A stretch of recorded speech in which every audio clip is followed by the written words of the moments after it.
Hello and welcome to In a Spiritual Sense Kids, a podcast for parents, teachers, and caregivers seeking to support their children's emotional and energetic development. On the show, we'll blend insights from neuroscience, child psychology, and emotional awareness as we explore natural ways to help kids understand their own energy, stay grounded, and enhance creativity and imagination. Don't forget to check out our sister channel, In a Spiritual Sense, where we dive a little deeper into the metaphysical, working to build your intuition, connect with spirit guides, the paranormal, energetic healing, and more. Join me, Stacey Piagno, where we work to bridge the gap between science and spirit.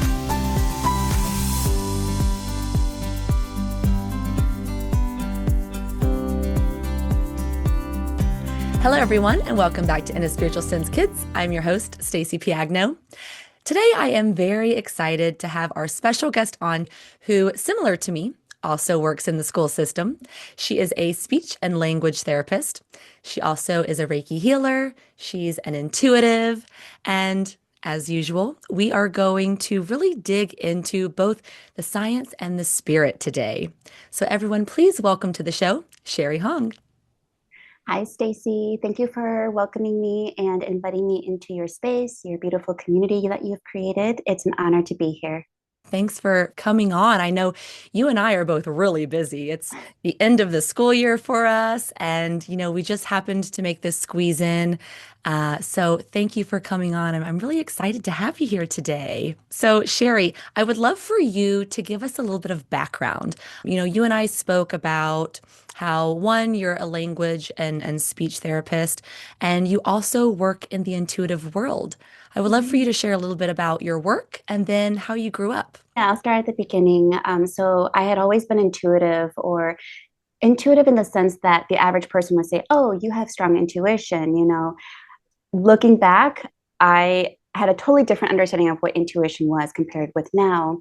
So as a kid, I would be very much in my inner world, just very observant of other people.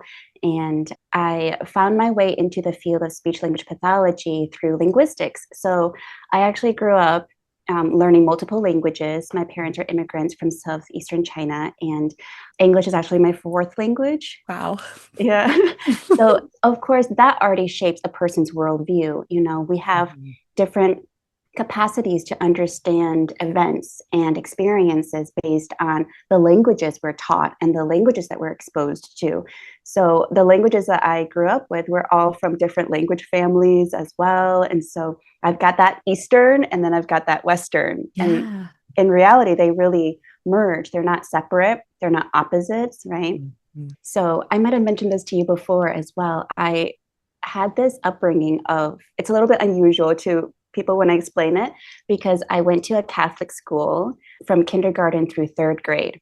And then I would go home and see Buddha statues and, the deities. We would talk about Taoism and Confucianism. So the yin and the yang principles, everything is energy. Your body is energy. The chi, the life force energy that flows throughout every living system. And I think that's the best word for chi, because we don't have a word that's exactly chi in English, right? So the whole thing with the languages and differences like that. So I would have that, and I would remember as a little girl going home, oh, we didn't go to church service. Oh, we were singing songs about Jesus. And then I'm, connecting with Guan Yin, who is a very prominent, she's like a bodhisattva from Buddhism and transformed into like the Chinese culture, right? And so basically Guan Yin, her name means listener or hearer of cries. So she feels the sorrows. She's like a saint, basically. Mm-hmm. Yeah. And she's on her way to enlightenment, and she hears all the suffering of humanity. So she chooses to stay connected in that way and to guide humanity. So I've worked closely with her as a little girl, but that really helped my intuition develop. Intuition, even being like psychic senses, we talk about dream work and a sense of knowing without knowing how. I used to sketch and draw like crazy in these books, and I would just see these images of strangers, what I understood as strangers as a little girl, and they turned out decades later to be people I would meet.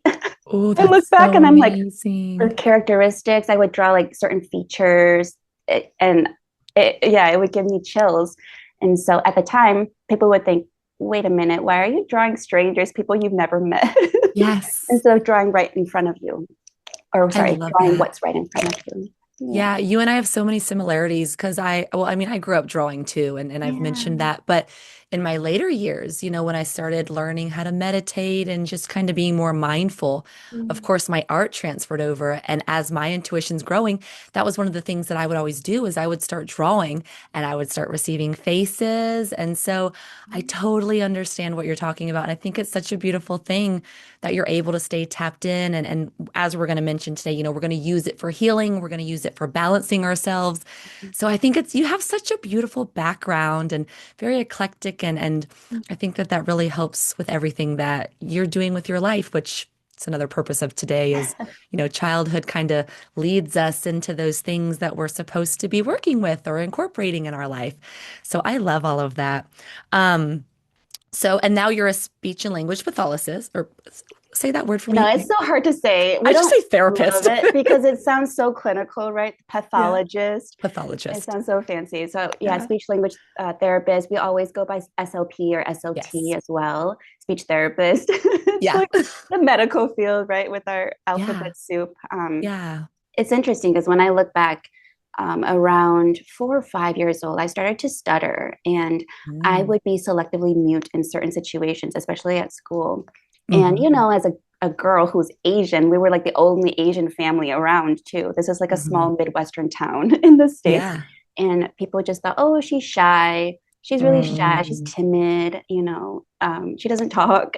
And it wasn't unusual. Like people just kind of accepted, like, oh, you're quiet, you're shy. But then Right. I would win every spelling bee. I would win like every contest where I would be in the zone, Hmm. when it came to certain other situations.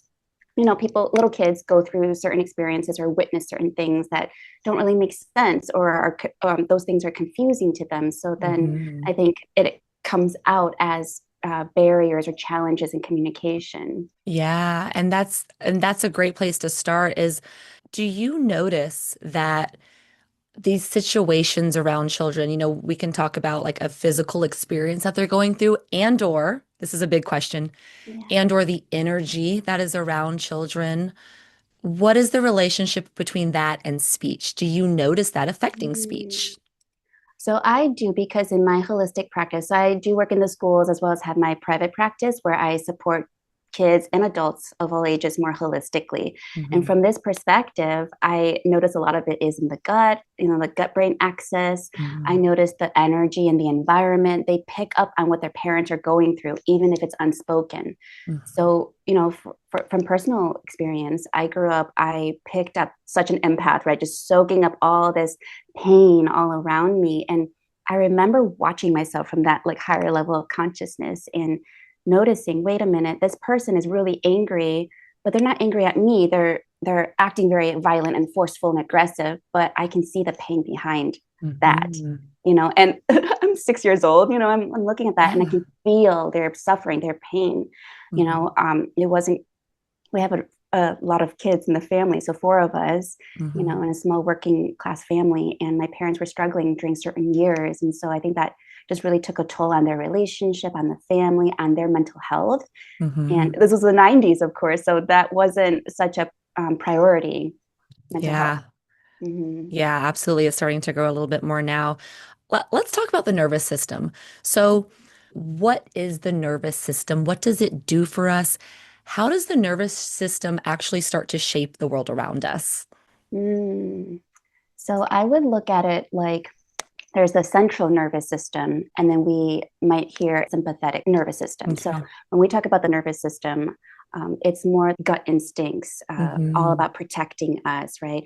I use this example of seeing a bear on a trail, and that's a very physical experience, physical event.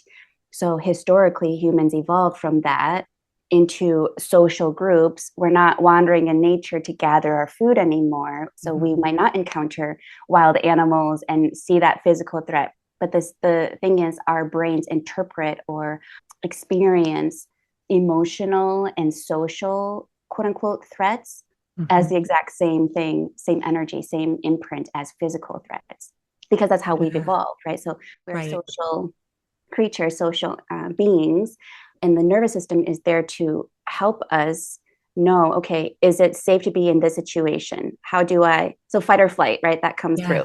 Fight, there's more now. Fight, flight, fawn. I can't remember the other one. There's like four F's, Like but four different levels of or types. Yeah. So types. if you're in stress mode or Mm, you know, those survival instincts kick in. We're not physically in a space where we're probably facing a wild animal like a bear, right? But uh-huh. it's the same feeling, and the brain doesn't know the difference. Yeah. Okay, that's what I've been really into. So it's almost like our system, even though there is no bear, as you're saying, when we get stressed, our Mhm. system is reacting as if we really see a bear. And then Yeah. internally, it's causing all of these imbalances. And then our energy inside is creating how we view the world, how we're actually physically experiencing the world. That tie is so interesting. What would a balanced versus an imbalanced nervous system look like? Like, does that change us over time if we're constantly in those states? Right. So chronic stress and burnout, that's Yeah. been big, right, in media and just, I feel like the collective awareness. Over time, if we repeat or when we repeat a certain activity or a thought pattern or a belief, it becomes a habit. It becomes part of our identity. So somebody who's really busy and good at navigating crisis after crisis, right? That energy wise is going to catch up to us at some point because our Hmm. systems are only designed to hold so much, right, before Yeah. we need to shut down and rest. It's all Right. about balance. So you were asking, how does a well balanced nervous system look like? I would say somebody who's feeling fulfilled in life, somebody who's flowing, who's not fighting against every little perceived mishap, or you know, let's say something doesn't go your way, you didn't get the job promotion, or you know, things like that, your Hmm. child didn't get placed into the right program that you were advocating for, right? And so then our nervous system goes into fight or flight. Well, I need to fight the bear on the path, right? Yeah. I need to treat this as an emergency. And so how we respond with our cortisol levels, the adrenaline, like all those stress hormones, like they go wild, Yeah. right? Would you say that it's fair that if we're not paying attention to our nervous system and we're constantly in that fight or flight, would you say it's fair that physical illnesses can appear from that? Is that kind of the trajectory of what happens? It's really interesting you say that because, in terms of energy work and being a Reiki teacher, Reiki practitioner, Hmm. I see that every physical illness, disease starts from emotional energy that gets trapped. Because of my intuition, I can see actually what age an adult or a parent was when a certain event happened that didn't get fully Yeah. processed. So why do we hold on to these imprints, right? Because our Mhm. mind has moved on. We're not physically in that same 5-year-old body anymore. We're not a Mhm. baby anymore, but that same trauma, that same stress, it stays in our nervous system because I'll throw out some words like the hippocampus and the amygdala. So Mhm. our nervous system is designed to help us avoid threats and to keep us safe. Yeah. So so it goes both ways. If we meet someone and we fall in love and they feel really safe and they're consistent, they feel like home, then our nervous system will remember that connection will be imprinted. Okay. Mhm. But if we have an experience where we got socially rejected, bullied, anything like that, anything that affects our self worth, even if it wasn't spoken directly to our face, somebody Mhm. can think that, and we can, because of mirror neurons, and I'll come back to that later, but mirror Yeah. neurons, there's a lot of research about that and empaths and how that affects the way we navigate stress and take on energy that's not ours. So you think about family dynamics, right? How Mhm. often do we hear a conflict or know about a fight going on in the family and we don't feel great? And we want to, you know, maybe human instinct is to separate ourselves, but we still carry that. I'll talk about cancer really briefly. So, cancer is Yeah. one of those, I guess, a diagnosis. Cancer is one of those energies that accumulate over time where even if it's subconscious, again, we've moved on from that little inner child, the 5-year-old, we're not in that body anymore, but maybe something happened at 5 years old, like the death of a family member that never got processed, Mm. that, you know, a big shift, a big transition in life that didn't fully get explained. We don't talk about it, right? You you don't need to feel bad. You don't need to grieve it because those are Mm-hmm. uncomfortable. And guilt, shame always goes into it. When we carry guilt, shame, those are really heavy, dense energies. Mm-hmm. And so we tend to would just put a band-aid over it. We go to therapy maybe, if we have access, and we cope. We learn ways to camouflage or get by, right? Mm-hmm. Healing is hard because healing can be painful. To go back into those memories and heal our inner child, you know, Yeah. basically providing our inner child with the needs, those emotional needs that did not get met, not by any fault of other people. I think everybody, even parents, just do our best. And if you have an overrun nervous system or a burnt out nervous system, you're not going to be able to make thoughtful choices in the present moment. You're going to react. You're going to yell, raise your voice, right? Slam the door, leave, shut down, all those things to basically self preserve. Right. And then if we are not taking care of that, here's the episode, then our children start to feel it, and then we don't have a good environment for them. And so the whole push and pull I really want to make clear for people is we as parents and teachers, we have to make sure that we're doing our work so that one, our children don't feel it and experience it and react to it, and two, so that they don't later on have to go through it, right? I think that that's a big theme. Um, let's talk about the mirror neurons because that's kind of what we're getting into. What are mirror neurons? So it's a fancy phrase. If I were to explain it in simple terms, I would say look at it like you're going to imitate or mirror, not mirror like reflect, but mirror like mimic kind of. Mm-hmm. And this is not conscious. It's not on purpose. Like I'm going to go into a room, look at a person and copy everything they're doing, right? This is something that happens subconsciously, like in the background. So mirror neurons help us to navigate our environment. And as children, we're still learning about the world. We're still learning what's safe, what's not safe, how to respond, how to exist, basically. Yeah. So mirror neurons make it so that we tend to absorb or at least receive information. Maybe that's a better way to put it. Like Mm-hmm. our system receives information, even if the logic mind is not involved. Mm-hmm. Like that gut feeling, you just feel something, a vibe around somebody is off, or the room is something a little awkward or weird, right? When you walk Mm-hmm. into a room. And so mirror neurons help us to respond to that environment, to know what to do, and also to fit in, right? Yeah. Like mirroring somebody's body language, even if it's subconscious, Mm-hmm. it helps people feel more Yeah. connected. Mm-hmm. So if a is mirror neurons like let's say like let's use an example between a parent and a child. Can you pull an example for that? Like the parent is feeling that let me make sure I understand this. The parent is feeling a certain way and projecting a certain energy, and then the child subconsciously will pick up on that. And then is it that their nervous system is going to mirror or match the parent's nervous system? Is Yeah. that, am I Yeah, understanding that? Yeah, exactly. that's Yeah. powerful. Yeah. So powerful. And I want to make it clear for our listeners that it's not that parents need to be perfect or bring a clean slate every time, because we're still human. We'll experience things and take on things. We're still doing our own healing too. And Hmm. so it's not about being perfect. And also, if and when our children pick up what we're going through, whether we're parents or teachers, it doesn't mean that it's our fault. So it's not about blaming. It does mean that we have a say in how an interaction unfolds. We have a Hmm. say in how safely our child feels.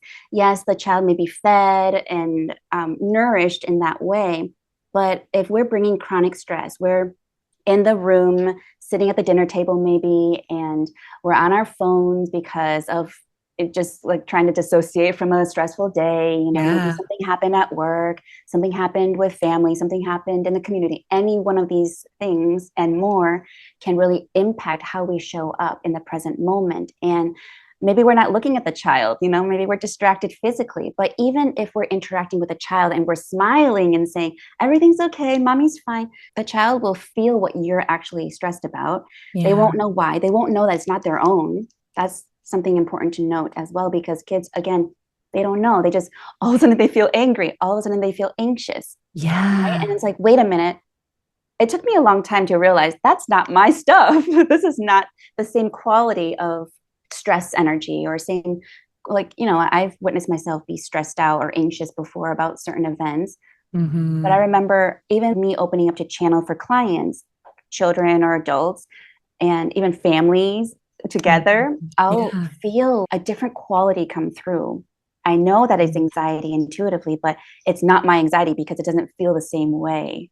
Does that make sense? Mm-hmm. It's very subtle. Yeah. Mm-hmm. Have you ever, so dealing with this, like when you're working with children or families, have you ever sensed or seen a child or another person respond to something that maybe wasn't happening yet and like they can feel the energy? How do you work Mm-hmm. through that when you're working with Oh, this? And my do you have any heart just stories sank. about that? Yeah, my heart just sank when you mentioned that. So I'm feeling guided to share about this event. And actually, it ties right in because you're familiar with that video I shared on Instagram that Yeah. it's the little 6-year-old boy that I was helping who's minimally speaking, diagnosed with autism.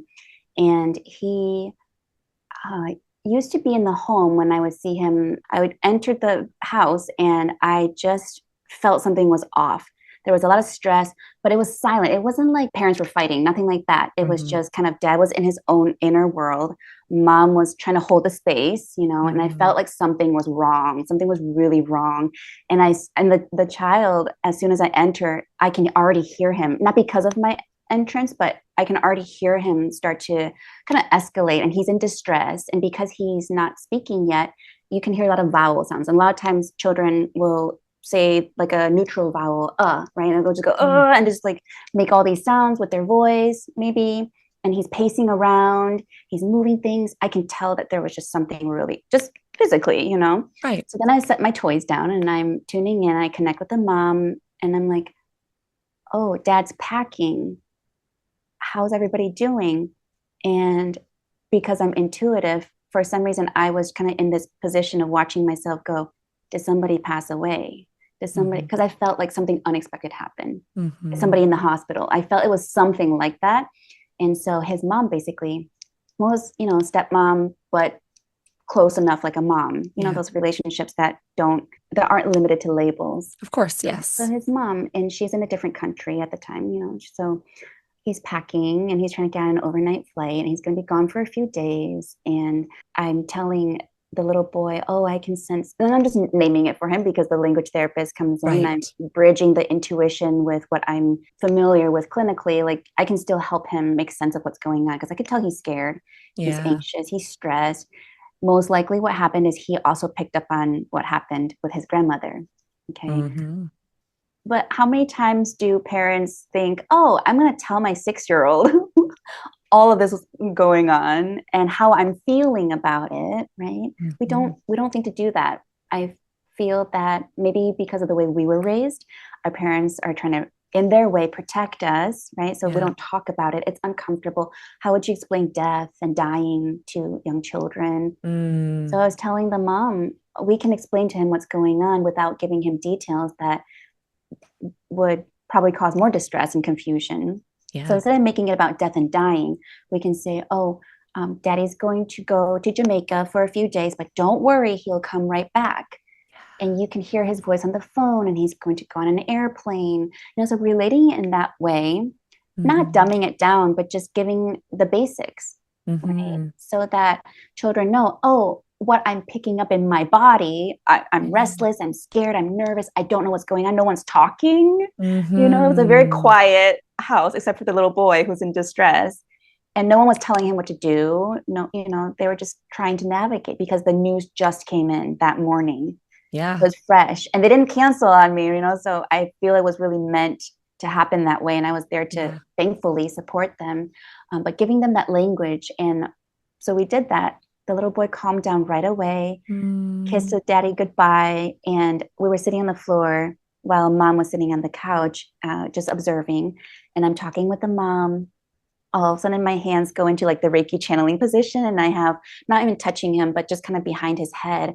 And all I did was I intend for Reiki to flow, for healing, So I'm Yeah. not like moving anything body work wise. I'm not verbalizing to him what's going on. I'm going to put my head here and you're going to relax. Nothing like that. It was just an intention, a thought, which Hmm. thoughts carry energy. Of course. Okay. So he immediately, within a second, started kind of sliding up to my shoulder, my side, and was just hugging me, like almost like Oh, holding me, yeah, he can And the feel mom, that healing energy around yeah, you, that support. yeah.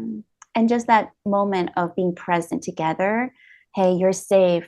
Here's what was going on. Here are the words. Daddy's worried, but you don't need to worry. Yeah. Oh, that's so important for a child. I agree with you. We don't always think about that. Sometimes, like, the kid can pick up on a lot of imbalances, but we don't think to explain that to them because we're trying to protect them or we're trying to Yeah. keep them away from it. But by explaining that, I think subconsciously it will allow, especially children, to Yeah. be able to connect the dots between what they're feeling and what's happening, and that gives them the security.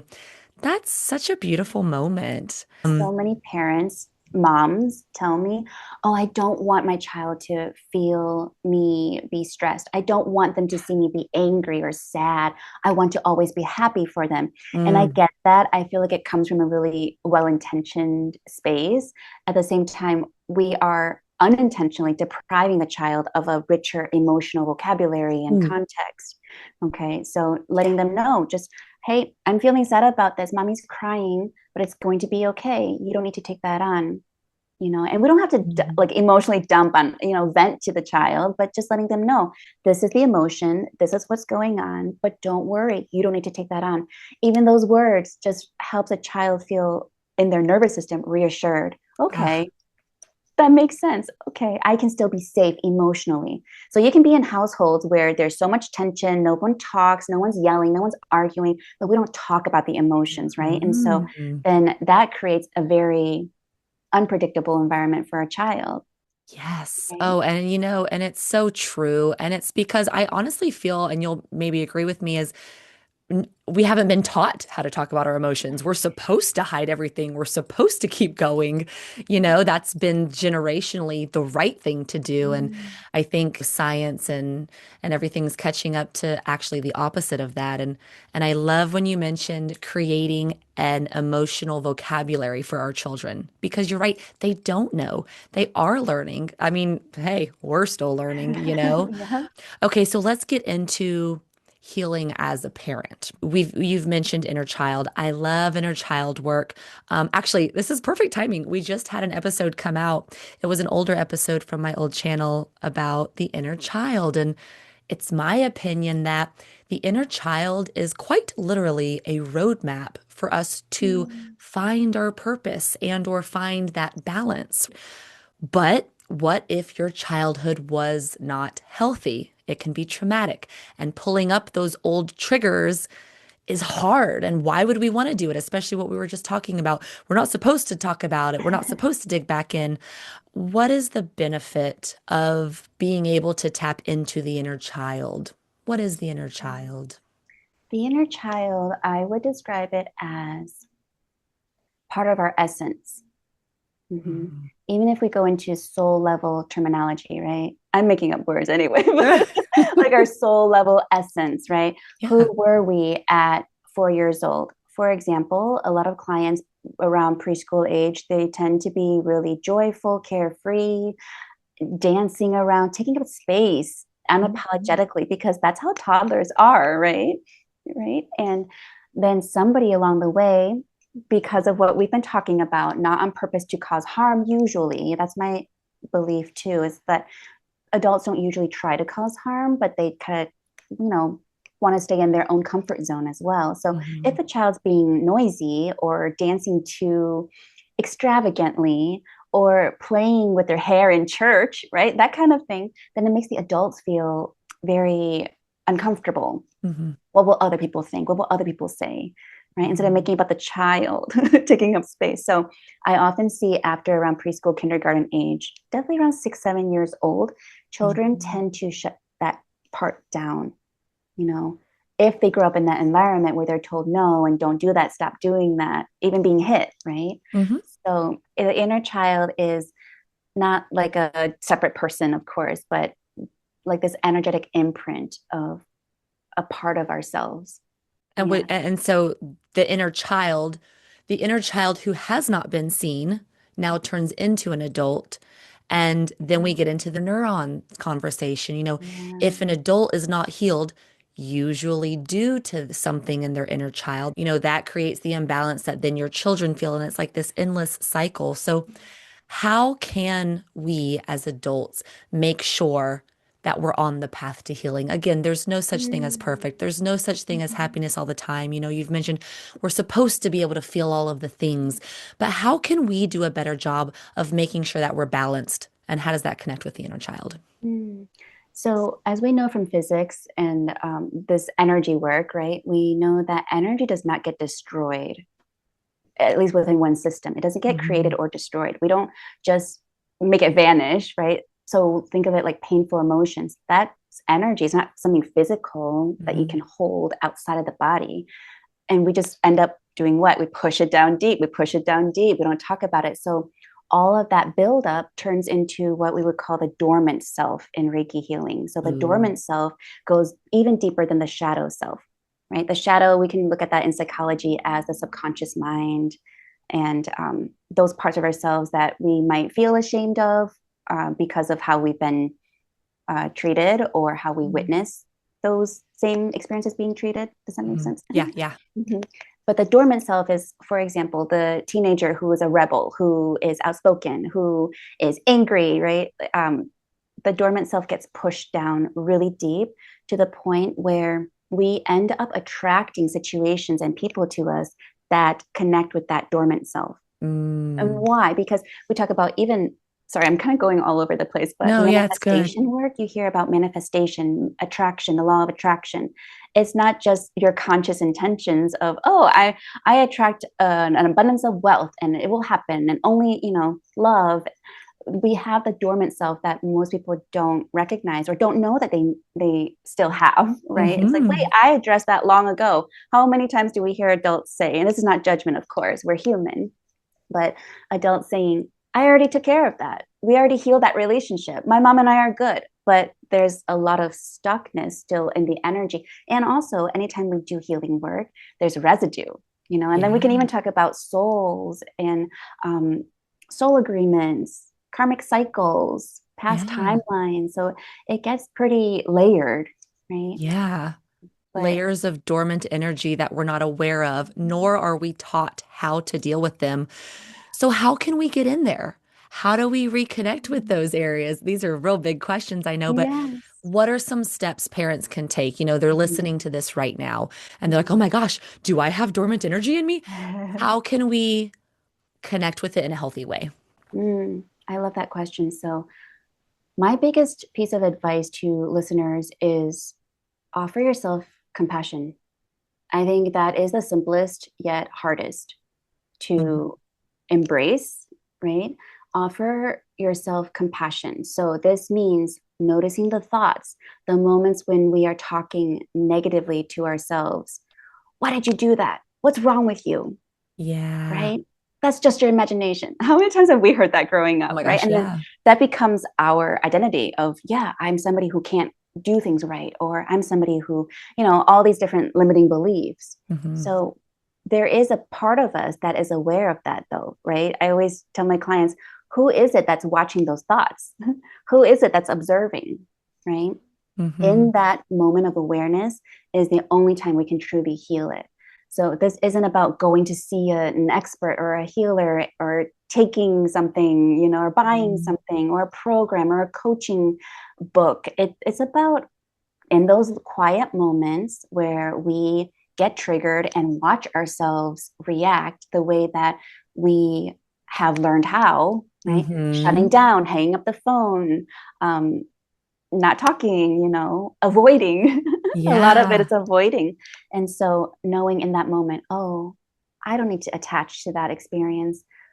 That belief isn't true. I'm Mm. not a bad person. Yeah, no, I love that. It starts with awareness. When I first started getting into all the energy side of things, that's kind of how I started in my mind is I started healing by becoming an observer of myself. And every time I had a frictionless thought, which takes a long time to learn how to catch it, but once you start noticing every time you react to something, I think that that's the starting point. And then giving the compassion from there. Oh, hold on a second. That thought isn't me, or that reaction that wasn't me. That wasn't my soul. That reaction was because of XYZ. It was because of these things. And I think, what is your idea on meditating or quiet time? Meditation can mean lots of things. Yeah. Um, for me, when I started learning how to just be quiet and just sit with myself, be reflective, that's when I started to understand where those thoughts came and why I was acting that way. So for me, it's like, okay, notice the thoughts, catch them, and then spend time understanding why you have those thoughts. And then what's that process like? Is that a good kind of starting Mm. point? That's so beautiful, Stacey, that you had that experience and are able to talk about it, right? So Hmm. you are able and have been able to stay in that energy of curiosity. And I always tell people Yes. curiosity is an open energy, Yeah. right? Being Hmm. curious, you don't have to have all the answers. You don't have to fix it or repair it, right? It's not about that. You don't have to rewrite it either, right? Yeah. I think if we talk about language, I prefer reframe, right? Yeah. Or even just reclaiming it for ourselves, not Ooh. rewriting. Like we don't have to change it, the past. We don't have to fix it, right? Or Mm. give part of our personal power away. But looking at it like, okay, I can choose to stay curious about it. Wait, where is this coming from? I wonder. So I always ask people Mm. to notice that shift. I wonder versus, well, that's just how it is. Yeah. There's a certain energy. I know, of course, my tone changed, but there's a certain energy behind those words too. One's more Yeah. open and one's just more stuck. Hmm. Perspective is such a tool, isn't it? It's like once, like we're saying, okay, we start to observe, we start to realize how we're responding or how we're thinking. And then when we are able to look at those disharmonious experiences, whether they were from childhood, that's kind of what we're getting into now. And then we can see them and then we can change our perspective. We can retell ourselves the story that happened. We're not we're not covering anything that happened, but we're seeing it in a different way. That's another shift that helped me personally is becoming a master of my perspective, right? It's almost Mhm. like a muscle. It's a Yeah. muscle that we can train and it takes time. And I think that's where the compassion comes in is I'm a fixer. Listen, I am a Right. fixer. I want the answers right away and I want it to be solved, but being able to sit in that space where we're not going to get the answers, but we're spending time with ourselves. We're learning how to re-see experiences and turn them into something powerful. I'm really big into like the transmutation of Yes. energy. Like, how can we, like you mentioned, reframe it, see it differently? Because when we do see it differently, it changes the belief. And when we change the belief, it changes the energy, and then the energy changes the experience and the physical, right? It's like that whole Yes. Yes. dynamic of all of Alchemy. that. Yes, it's the alchemy of It's it, the alchemy. right? Yeah. Hmm. So learning how to do that. So getting back to the inner child now, how can we use our inner child as a tool to steer us? Because you mentioned before, like the inner child, in a way, like that's our purest selves because the inner child is our most untainted selves, right? Like we came into this world with this personality. We came into this world so ourselves. And as we grow, we get inspired. We want to be like other people. We might be judged, so that shuts us down, and we start to become sculpted sometimes by the outside world. How can we reconnect with our inner child and use it as a tool to reconnect with who we are? Do you have any Hmm. tips or tricks for that? So the authentic self is what we're referring to, right? Yes. We've got the layers of the dormant self, the shadow self, and then the authentic self. Mm. That makes it really uh, human, 3D, like the levels. They're not Yeah. quite levels. We kind of just um, navigate through them as we are navigating this journey through Hmm. life. Yeah. It gets a little bit, I guess the word coming through is complicated because we can also look at soul imprints and wounds and how there are fragmented parts of our souls based on tragic events or unprocessed emotional energy from past timelines, Yeah. right? And it's a spiritual podcast, so I can probably say past lives. Yeah, we get into it. Yeah, Mhm. I believe it. We've got, past lives, past timelines of this life. There's so many, even if you want to get into it, even when we have dreams, talking about the nervous system, you know, anything that you're seeing, it could be a dream, it could be a memory, it could be from this life, from a past life. Even if you're not into the past lives, it doesn't matter. It's the things that we're thinking. It can be a simple thought. A thought is going to change our nervous system. I think you mentioned in the beginning, the nervous system doesn't know a difference between a thought or a memory or a TV show or something that you're physically going through, right? Yeah. Especially if it has heavy emotional energy. Heavy, not meaning negative. It could be something Mhm. like intense love, but it can Oh, also okay. be intense guilt and shame. So anything that has Mm, an emotional attachment to it, our nervous system will hold on to that. It doesn't go away, it doesn't just right. disappear once the logic side, the mind moves on. Yeah, right. And even within a lineage or within a family, Yes, right? Okay, exactly. talking about the neurons. Let's say that my grandmother went through something. Well, my mother's going to have that in her system, and then I'm going to have that in my system. And so, although I do believe that we start to heal more and more, Yeah. generationally, it's all that dormant self that you mentioned that we don't know. And so I want to bring back the inner child. If we can remember the positive inner child that we went through and we can Mm. reconnect with that, I kind of feel like that in itself is a medicine. That it kind of starts to change all of these dense experiences, and it helps us reconnect with our joy and our passion and the things we're good at. And I think doing those things as much as possible when we can be in a state of joy. Well, how do we get in a state of joy? Well, it's going to come from us doing the things that we enjoy. That's why joy is in it. How do we know what we enjoy? Well, what are the things that you used to enjoy as a child, right? Can we bring those back into our lives? And I see that for myself, that starts to heal all of this dormant stuff that we don't know. And so for me personally, I like to do the things that make me happy as much as possible, reintroduce that into my life. And I know like sometimes parents can be very busy and we've had this conversation on the show before. It's like, well, how am I supposed to do all this stuff that I want to do? Because I got to take care of my family. Do you have any good tricks for that? Mm. That's really important because I feel that um, as human beings, again, going back to habits, right, and creating these limiting beliefs, they serve us on a certain level, Hmm. right? And if we had anything along the way that made us feel our dreams were too big, or somebody criticized us, or made us feel unworthy in any way, then we're not likely to feel, oh, I don't need to entertain that scarcity or lack mindset, right? It's Hmm. harder to go against the grain. It's harder to challenge our own perspective from the past. It's harder to say, oh, I notice I don't feel I have enough time, but wait, what if I can work with time? What if I can bend time?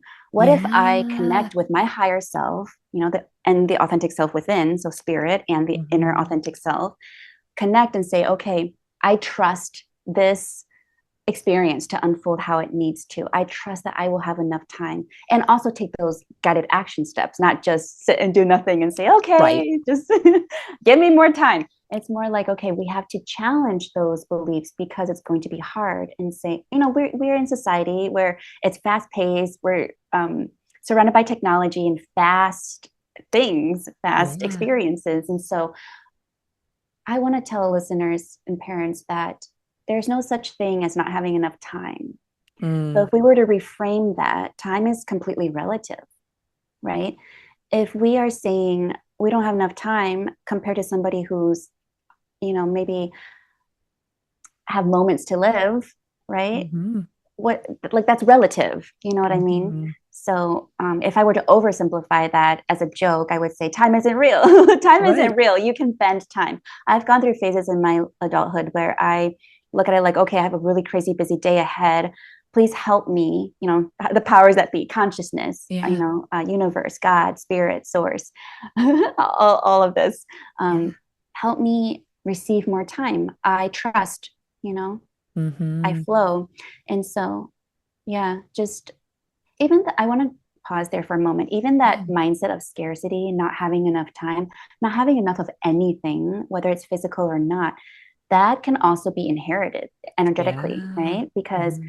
think about the nervous system being so focused on survival. And you talk about ancestors who have had to be in physical situations that were probably not safe. And, people risking their lives to save the next generations, like that kind of Yeah. thing. If they didn't survive, we wouldn't be here. We wouldn't be able to talk about these things and, navigate into higher levels of consciousness.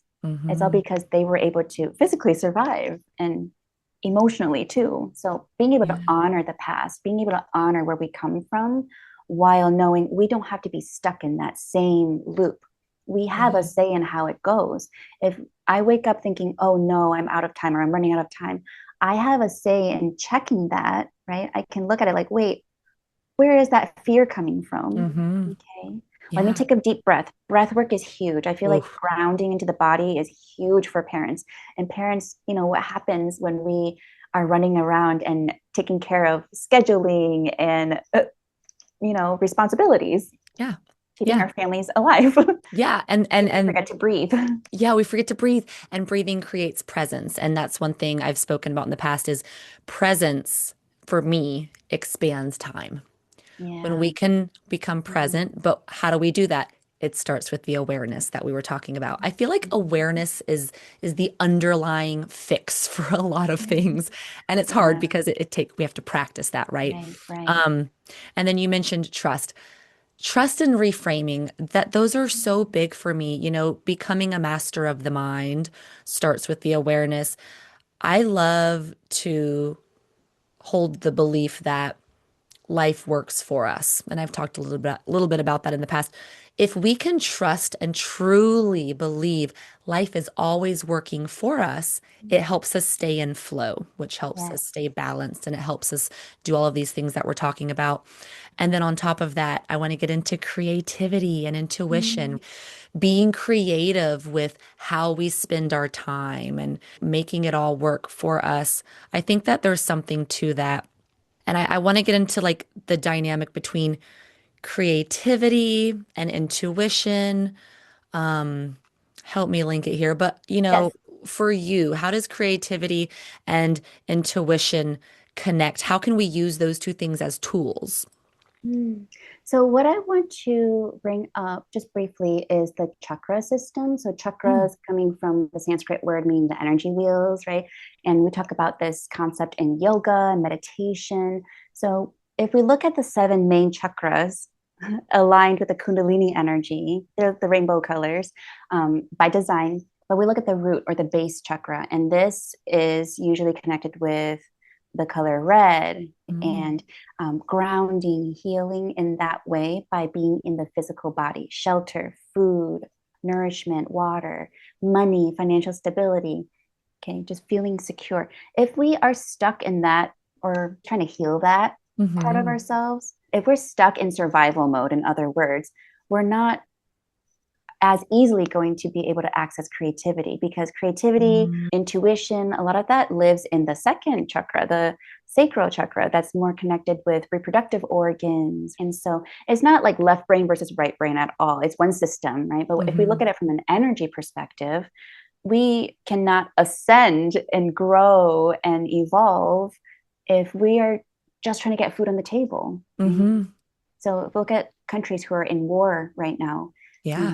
they don't have that ability right now. They don't have that space to. I mean, yes, they can still be aware and heal in that way, but they don't have that space to go connect with their intuition and heal other people. They're just worried Yeah. about how do I get through this hour or day. Right. You know? Yeah. You really, I've sensed that too, is like, if your foundation is not secure, if you don't feel secure with your foundation, how are we going to connect with intuition and guide and heal? So, what are some steps that Mm, we can do? Okay, we're not feeling secure. Finances are tough right now. I'm struggling to provide.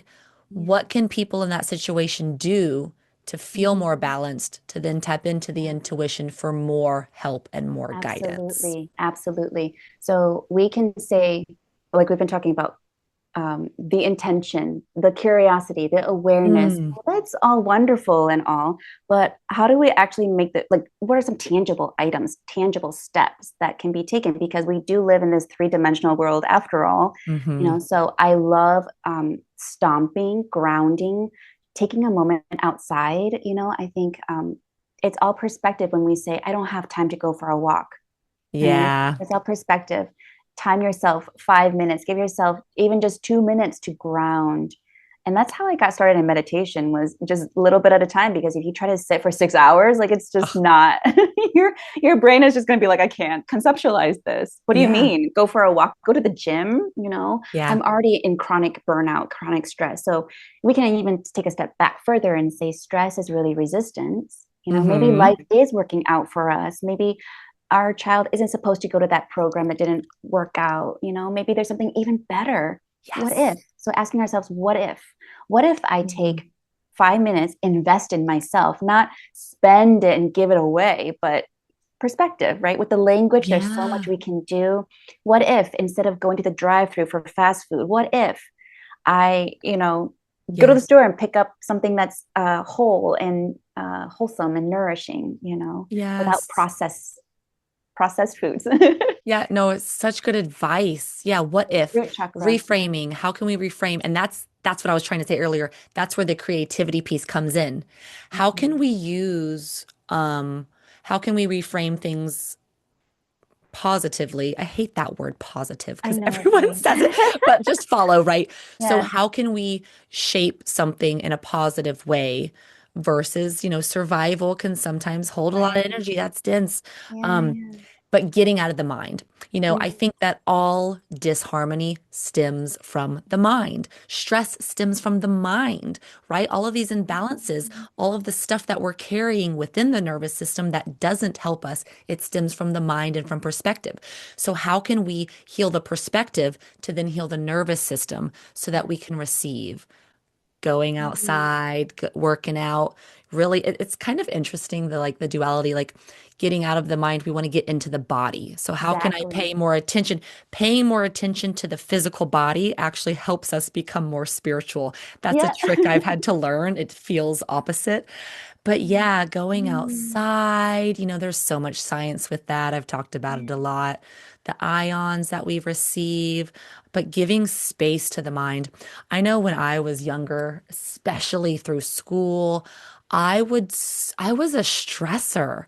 When I would stress about something, I felt like it was going to make me feel better Yeah. because the more I stressed and the more I thought about my checklist, I Mhm. thought I would be more on top of it, which would give me the security. But in reality, I'm just replaying all the things that I don't want to worry about. So what happens? I end up worrying about them. And then my nervous system is trying to keep up. And I'm so tense and I'm so stressed. And to be honest, as a child, I had a lot of fits. I would have a lot of tantrums. Not at school. It was very much at home with my parents where I felt safe. And I had a great childhood, but I had to learn it even through high school and stuff. I overworked myself. I was so living in that productive state. Mhm. And I would just cry a lot and I would break down a lot. And I know that there's parents who are going through that. You just break down and you're stressed and you think replaying that mental list of all the things that you have to do, that's one of the examples. You think like that's going to make you feel more on top of it, but it doesn't. You're actually making it worse. A little talk I've had to Yeah. have with myself was like, Stacey, I trust myself. I'm a planner, I'm a teacher, I'm a Yeah. doer, I'm productive. I feel like there's a lot of people like that who are listening. I had to kind of reteach myself, Stacey, trust yourself. You're always on top of it. Why do you have to Mhm. stress about being on top of it? You're going to be on top of it. Let it go. And Yeah. that is so hard to do. And it Mhm. takes practice. But again, I'm rambling, but that's where we get No. back into paying attention to I've used this term before. I got it from a book, not from me, the mini movie. Pay attention to the mini movies so that we can catch them and dismiss them. I like to write things down on paper. If I write it down on paper, that means I can let it go in my mind. That's a trick I do.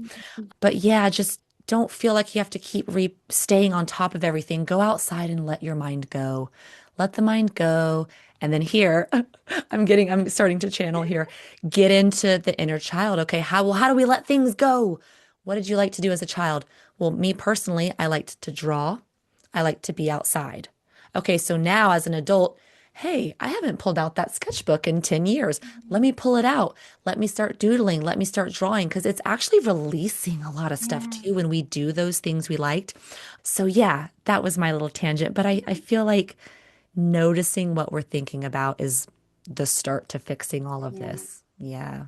And not having to attach to it, because Yeah. having compassion for that side of us helps it to start quieting down, right? And like you mentioned, we Hmm. don't want to go into toxic positivity or bypass, but looking at it like your brain, your mind already knows. It has the evidence. Like Stacey, you've navigated something difficult before, you've crushed it before. Like, look at, here's the evidence.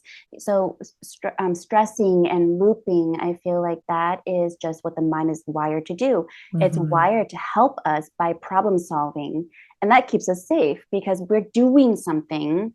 Even though Hmm. the energy of it is looping, it's stuck. The energy's stuck. It's like the Hmm. third eye making decisions. It's stuck. It's not flowing and connecting with the other energy centers, right? Our aura Hmm. is probably really congested, right? So I love working with the elements for extra grounding. Water can be Hmm. so healing.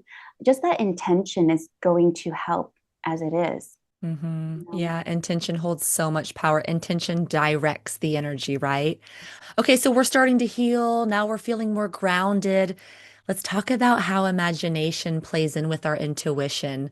Um, Oh, I love this question. yeah, what's the Sorry, you didn't connection? even ask it yet, but Oh, I you already know heard it. it. This is now let's get into the fun stuff. Okay, we're healing. We're being easy on ourselves. We're giving ourselves grace. How can we start to use the imagination and Yeah. or the intuition to receive guidance? Because I feel like Mm. people downplay that. Oh, it's Oh. your imagination. No, how can we listen to the imagination? Hold on. What are we sensing all the time? What's that like for you? I'm on the edge of my seat because this was the key to everything for me. I know that sounds cliche to say, but it really was because I would always hold this phrase, just your imagination, as a kid. Again, people knew I was intuitive to a certain degree, right? Mhm. But I would tell my parents about intense dreams and nightmares that I would have and like things Mhm. that would happen later on. I knew I didn't cause them, but there was a way, almost like I was in, I don't know, like an observer's seat and I was watching something play out. And then I hear about it at school or a friend tells me, or it's on the news, things like that, right? Almost like Mhm. premonition. Yeah. So my parents would be like, that's crazy. That doesn't make sense. It's just your imagination, like that kind of thing. Yeah. And they're not trying to hurt us when they do that, right? Mhm. And even for the parents listening, we are not trying to hurt our children when we go there because, listen, that's what we've heard. That's the narrative. It must be imagination. And so here's where the turning point was for me is, hey, Sherri, your imagination is your intuition. Yes. Yay.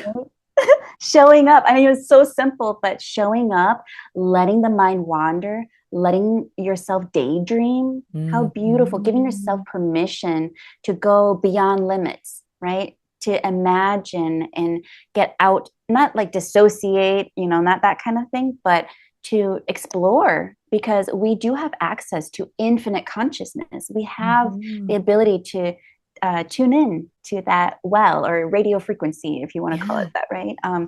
But imagination is the key to intuition. And to develop our intuition is to trust ourselves when we have those moments. Then we get verification. Maybe we share about it, and then the people around us don't dismiss it or say you're crazy, right? Maybe Mhm. they go, wait a minute, that's true, Yeah. right? Yeah. I will be parents. Here's a little story I Yes, wanted tell to us. add in. I met this little girl who's very intuitive, not really speaking much when I met her around 4 years old. And immediately when I go into the session, I can sense her. So it would be her great grandparents, but the mom's grandparents. Mhm. And I could just sense just the energy. Like I just knew the words maternal grandpa and grandma. I just knew that. I could feel how loving and present they were, just holding the space. And the mom with her mom, the three of them are in the room with me. And then I sense these spiritual beings coming through with Yeah. love. And I just mentioned it, speech therapy session. And I'm like, hey, by the way, have you connected with your great grandma. I feel your granddaddy and your grandma. I don't know why I called it that, but those were the terms coming through. And she goes, "Yeah, I was really close to them, and they passed. I think her grandmother must have passed around the same time her daughter was born, like within Ooh, days." okay. Okay, Yeah. and she tells me the daughter, before she could talk, before she could barely walk, even like Mm-hmm. certain milestones, she would Mm-hmm. look at pictures of the great grandparents and she would say their names. Yep. There's no Mm-hmm. rhyme or reason, no Yeah. logical explanation, right? But it tells you there's something deeper going on here. And I reassured her without even thinking. I didn't know how I knew. I was like, yep, they were on the other side guiding her here.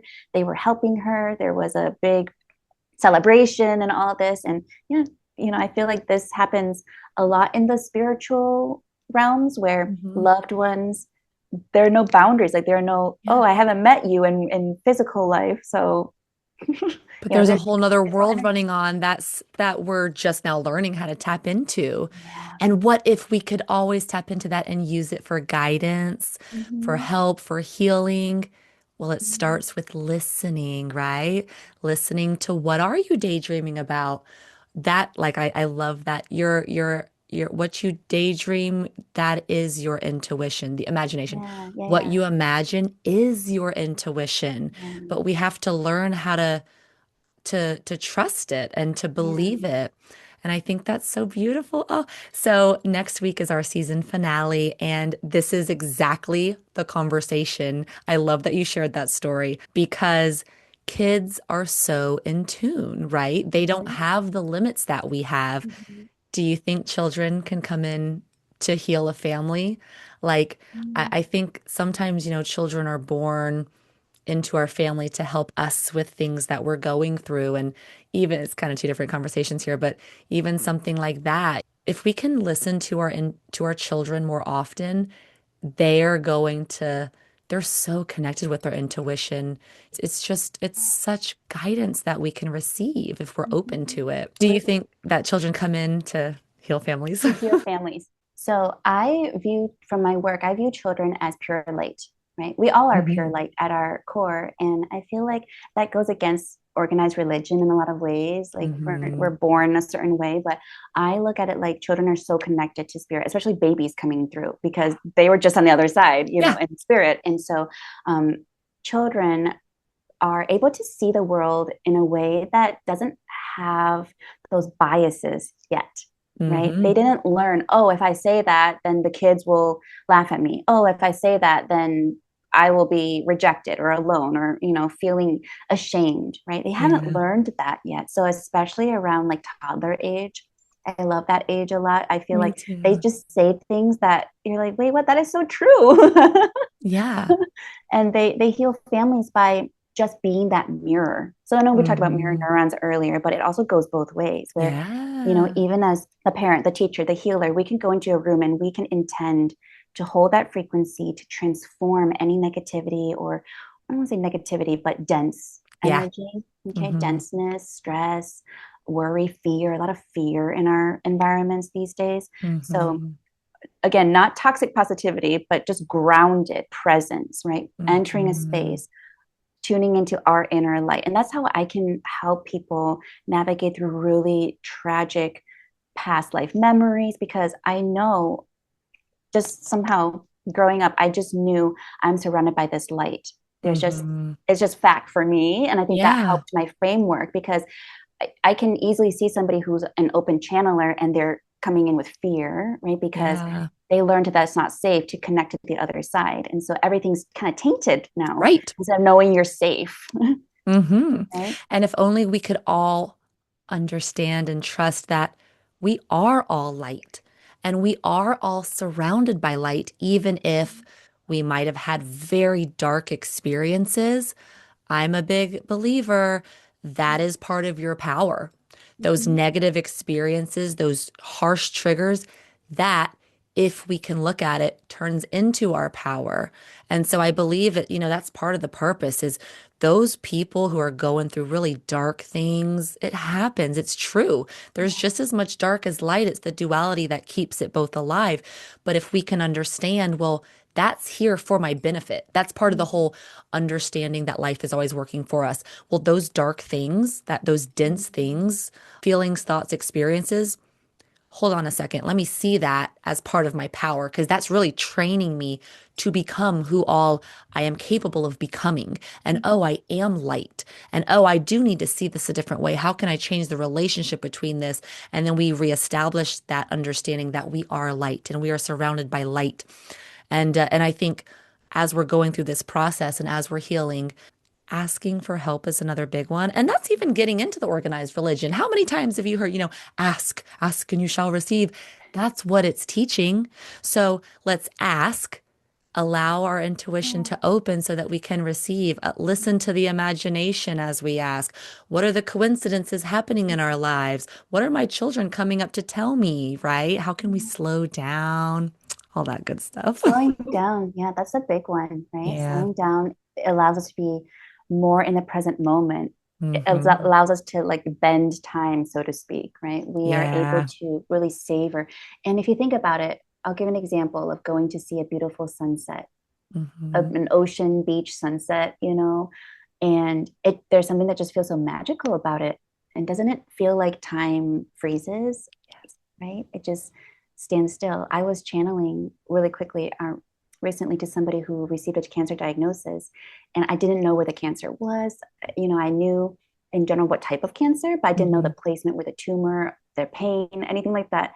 So I'm going around their body and I find this spot on their shoulder just intuitively. Yeah. And I'm closing my eyes and tuning in. All of a sudden, it feels like hours go by and it feels like I'm in this really expansive space somewhere really otherworldly, and they can feel it. They were able to check in with me after the session where we both had our Hmm. eyes closed, and they said, wow, when you had your hands on my shoulder, I could feel and see this light reverberating and just coming in, and I could feel it Hmm. was so heavenly. And that's not from me. I'm not giving them something they don't have. I'm just helping them to remember, Yeah. like, that light also lives within you. You know how people say namaste? Yeah. No, it's like maybe it's, yeah, it's like It's become overused. commercialized, but it's has a It root to has a it. root. Like the Yeah. light within me sees the light within you because Hmm. we are light. Yeah. And how can we learn to listen? That's the whole Yeah. intuitive side is listening beyond the words. How can we listen to the body? Even the fact that your client was able to feel that light, it's because they're in a state of presence, in a state of calm, to be able to receive, right? What would you say would be some good habits? How can we as parents, as adults now, we're busy, we're crazy. What are some good habits that we can maybe add into our routine to help us get in this state more often? I'll recommend a resource. It's called The Artist's Way. So artist Hmm. apostrophe S by Julia Cameron. She was a Hmm. director, I believe, in the 70s. And some of the parts are a little outdated, but it helped me as I was navigating deeper intuitive abilities and channeling, which I later realized was inherited because it was, again, something that my family didn't talk about, Yeah. until certain events happened. And I was like, wait a minute, and going full circle, it all makes sense. So anyway, I was doing this book and it talks about morning pages. You can also add in evening pages. So morning pages is just a beautiful romanticized way to look at it. Like, okay, before I do anything, look at my phone, I wake up, I'm still in theta state, right? The Hmm. brain waves, and I'm just free writing 3 pages, right? Free writing, not editing, not really thinking it through. So it's a different kind of writing. It's an allowing, it's a flowing, right? It's coming from Mm. that more divine feminine energy. We all have both masculine and feminine Hmm. energies, but it's more that sense of just listening. And so even at the end of the day, I might do my evening pages, do the free writing, Oh, but I'll also write down any signs and synchronicities I received. Maybe I was yeah. thinking about this. It's kind of funny. So I would be thinking or catching myself thinking about somebody. I'll focus on the car in front of me. The license plate will be that person's birth date. Yes. Even as a Reiki teacher, these kinds of funny things happen. And then the literal next car that pulls in front of me is that person's name. That is so I've funny. had this happen multiple times with the same person. And the second time, same thing, their birthday, like no other numbers, nothing else. Yep. Okay, just their birthday. Literally And their then birthday. and then it'll be like their name spelled with an emphasis on the last letter. Like there's just something so uncanny about that. And you're like, Hmm. okay, fine, universe, I'm listening. What do you need me to know? There you I go. surrender, I trust.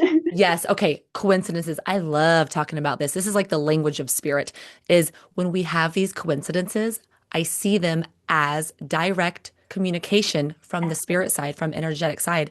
And we deem coincidences to just be something that happens. No, I love what you said. Mm. When you see a coincidence, stop and say, okay, spirit, what do you have for me? Or, okay, what is this supposed to be teaching me? What is this showing me? What's the communication right now? And I think that the more we do that, this is how we receive guidance. Okay, you're asking whoever you pray to, whatever your belief is, when you ask for help, when you ask to receive, okay, well, pay attention to the coincidences. That is, that's the magic. And start writing them down because I Mm-hmm. think that that's one of the turning points was when I started writing things down, I realized, wow, this happens all the time. Yeah. And then you start looking for them. And Yeah. that's Mm-hmm. getting into the manifestation. As you start to Mm-hmm. look for these things, you see them. And then you receive more and more. And then you're creating a world where you're constantly receiving more and more. And that's the intuition speaking. That's the guides, the ancestors, Jesus, God, the angels, whoever, nature, right? It's all inclusive. It's all here to help us. And so I love that yeah, you want to pay attention to the coincidences because there's always messages there for us. And Mm-hmm. then and I love that your morning and evening pages I love to write too. And listeners, you might be surprised if you start writing and just getting in that flow state. You mentioned theta. We're going to talk about theta, or maybe we already did on one of these episodes. The dream work, there's a dream work episode where we talk about being in the theta state. Mm-hmm. That's how we receive because our mental side is shut down. And that's what we want. Perfect. Talk about left, right brain, masculine, feminine, left, right brain. Shutting down the mental side allows the feminine side, which is the intuitive side, to open up so that we can receive. And when we start writing and getting things out with no judgment, with no rules, that's how I started learning that I channel all the time. Mm-hmm. I connect with my guides and I'm writing and I'm channeling and then as I'm reading it back I'm like, "Wow, Stacy, what beautiful advice I've just gotten from myself, from my higher self, from my guides, angels, whoever you're connecting with." And it empowers you and you think, wow, I don't, I have everything I need within me. I just needed to calm down and spend some time with no structure, with no, Distractions. yeah, no distraction. And so I love the writing, the free write. Start writing. I heard this one time. A beautiful way to get into the theta state when you're writing. I've had people just start like drawing squiggles over and over and over, and then slowly they'll start turning into writing. Or maybe you can start like writing a song over and Mm. over and over, or just start writing a word over and over and over. And then all of a sudden you kind of start zoning out, right? Yeah. That's that purposeful daydream, which turns into a meditation, right? Being in a meditative state is getting into the theta state, as far as I've learned. And so I wouldn't be surprised, listeners, if you start writing that, you will start receiving information and it's all beautiful and it's all healthy and it's all safe.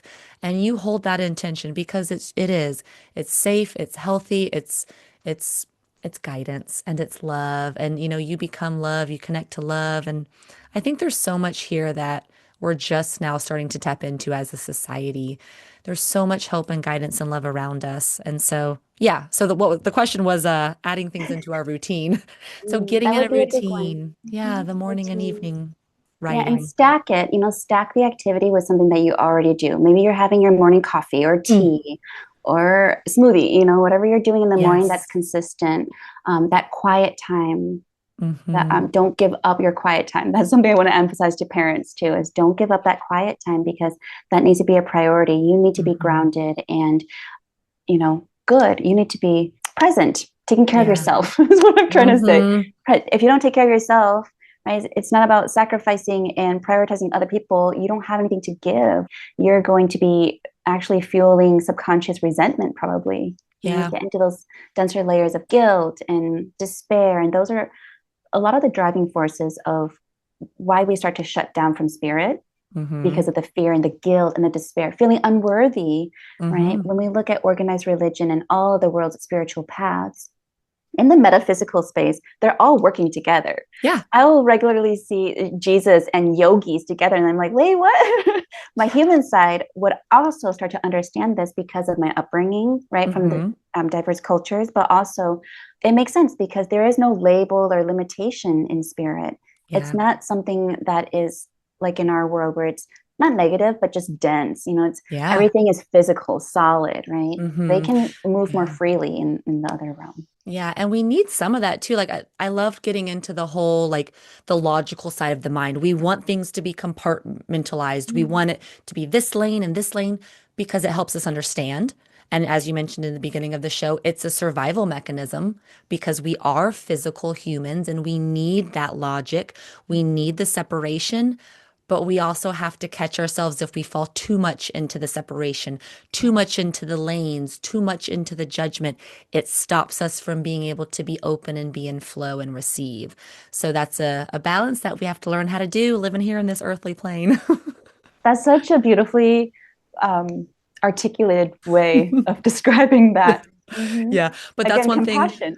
Yeah. Mhm. But the whole point of that was that's one thing that I wish parents would understand. And that was going to be my one of my questions for you is what is one thing that you wish every parent understood about children and energy? I was going to say it's that having the quiet time or taking care of yourself. We talk about it a lot. I've talked about it before, but are we doing it?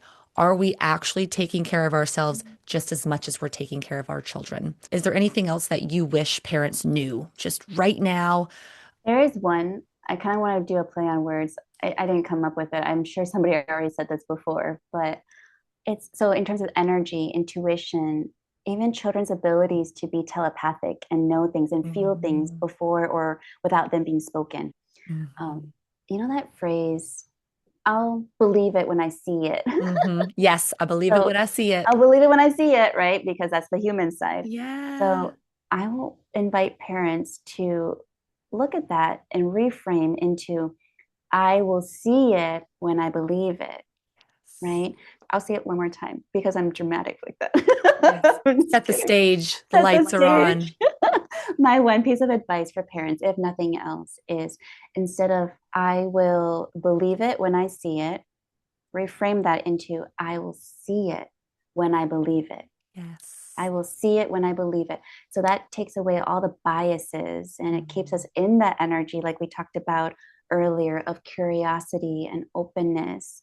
Right? That's where we grow. Mhm. I love Mhm. it. Last question for you. Yes. What gives you hope about this next generation of children?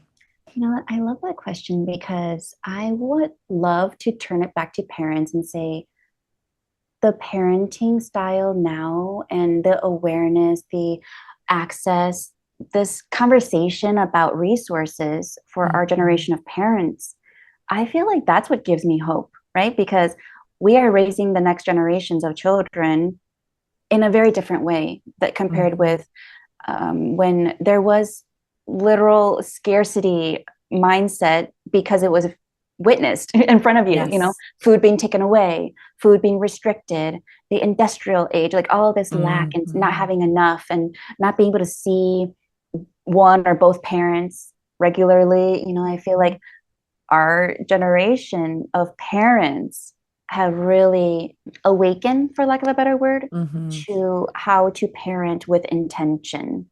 This isn't just about gentle parenting, but how to parent with intention because now parents are reparenting themselves and healing their inner Yeah. child. And I see this more and more where Mhm. children are responding to that. Children have more freedom to play and more creative educational environments, right? Mhm.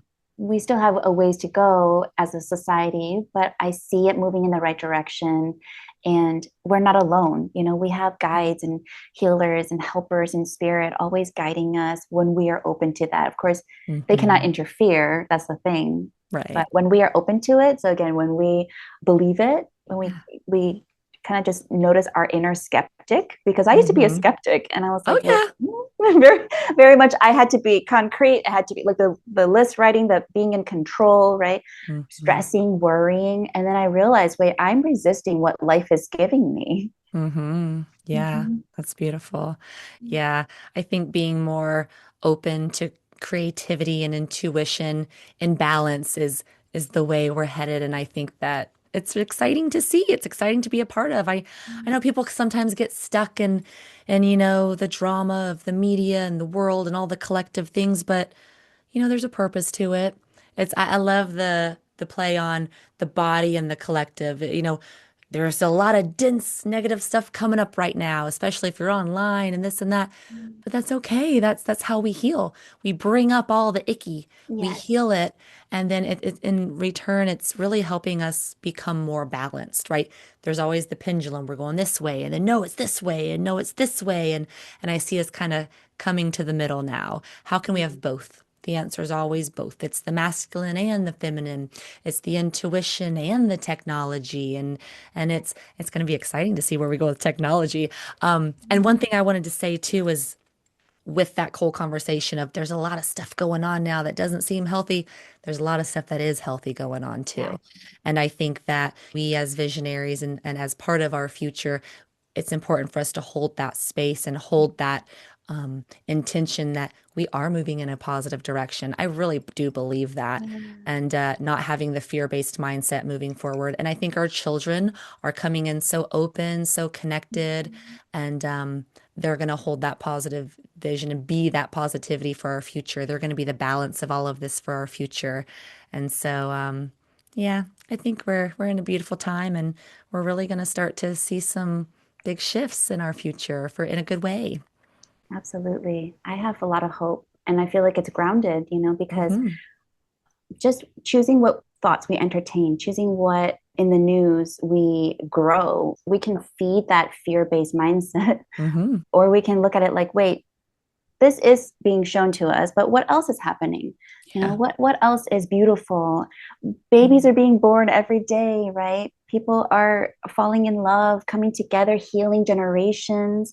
Things Hmm. like that happen every day. Also, miracles are not elusive and far away.